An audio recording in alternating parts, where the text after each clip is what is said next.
This is Eagle Owl, and today we're going to talk about Jalen Hurts as the leader we need.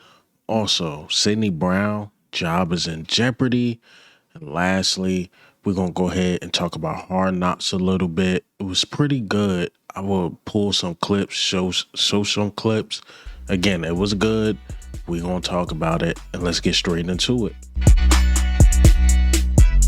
All right, man, before we get into the hard knock clips and stuff like that, it's time to bring him home. Big play Slay. Bring him home. Now, I've seen some of the comments on Twitter. I've seen some people and some content creators talk about it. Like, why would we bring him home? He's washed. Look at the numbers. Now, the numbers are horrendous. I can't front. I can't lie. The numbers are bad. When I look at it, I'm like, did he fit the system? Did he just give his all last year? Should he have retired? I don't know. But what I am saying is that for the people that wanted Jair Alexander, and I told y'all he haven't been good for the past, 2 years or so, Jair Alexander. And people was justifying that. So you can justify that instead of bringing in a guy that helped you win a Super Bowl, who played at a high level in Philadelphia for a very long time. So you would justify Jair Alexander and not Darius Slay. That's what I don't understand. Now, am I saying Darius Slay he's in his prime or something right now? No, but what I am saying is that he could be a valuable backup, I guess. I don't know, or he could be a valuable starter. I will take a Wash Slay over Adoree Jackson. I would. I really, really would.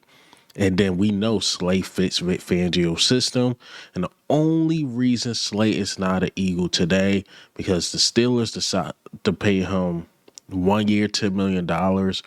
That's just way too much, if we being honest. Now, 1 year, $4 or $5 million. Cool. We probably could get away with giving him the vet minimum right now because Steelers paid him so much.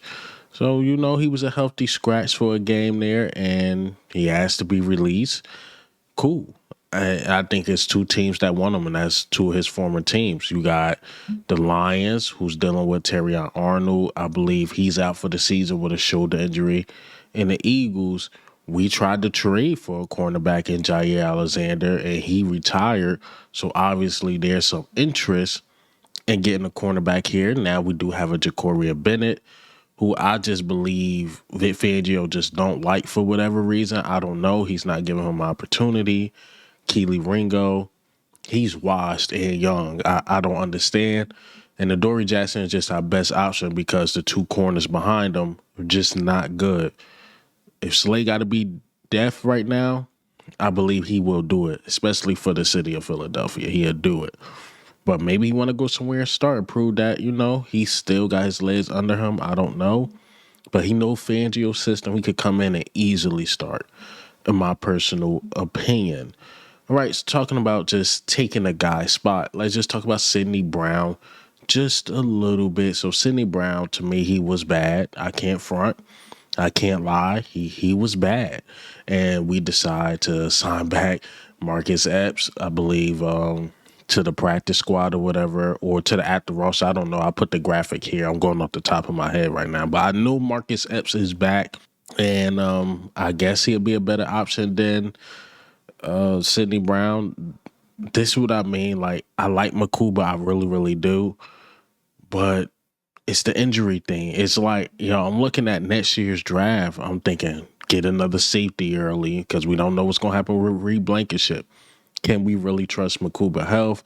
Sidney Brown is just a really good special teams guy. So now you might got to get a safety early, maybe even the right tackle early. Depending on what we do with like A.J. Brown or whatever, maybe you got to get a receiver early. The next year's draft is going to be just very interesting. I would say that. It's going to be very interesting because you need another outside cornerback. So it's just certain things in the draft we probably have to get early.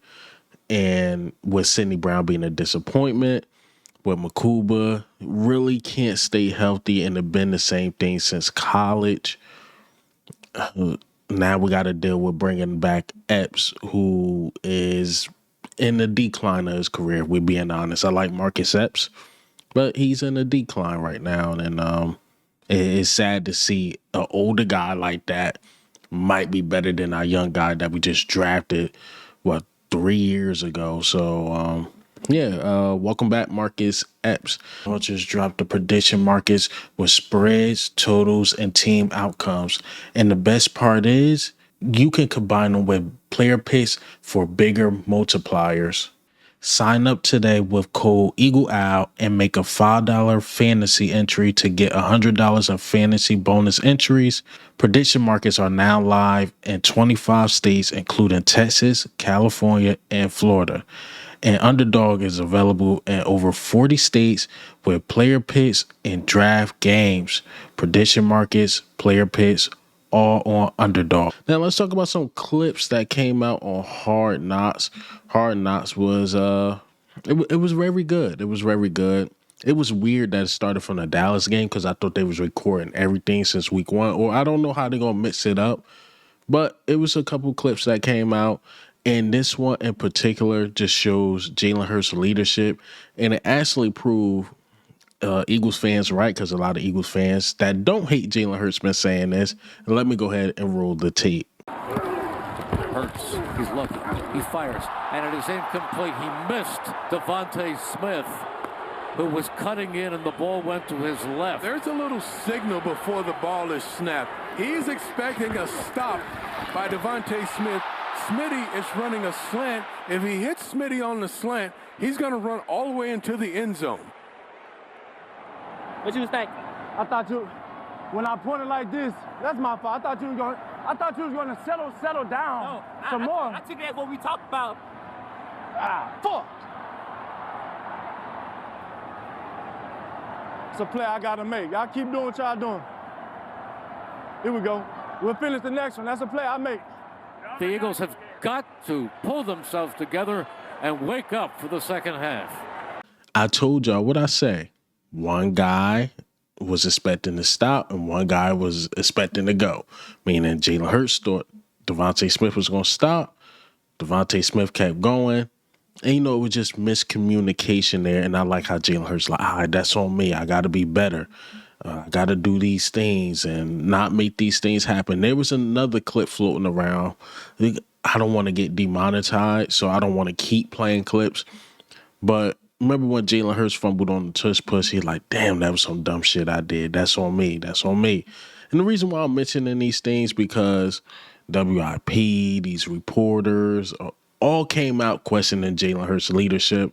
But all I see based on these clips is that he talked to his teammates. He take accountability.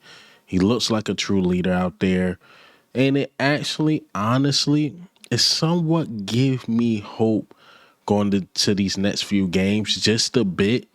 The reason why is because they didn't lose confidence. It don't seem like they lost confidence. They are losing these games, definitely the past two.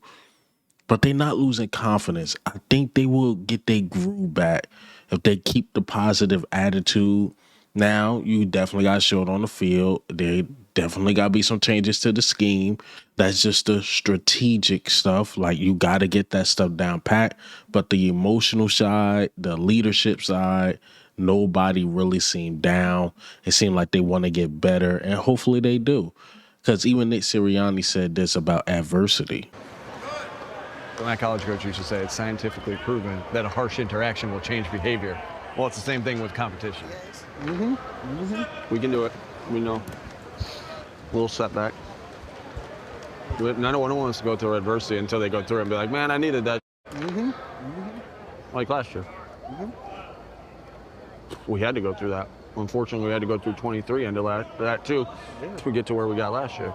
Same here. We just, sometimes you get like, man, I don't like what I'm going through right now. Fix it. Well, it's good for you. It's good because it's shaping up to see who you are too. For that. God knows what he's doing. God knows. I'll take on that. You see what I mean? Like the team seemed like, okay, we can get through this. It's not like a defeatist mindset. So they should be able to get through it. Most of the guys from last year are still here. And hopefully they handle this success well.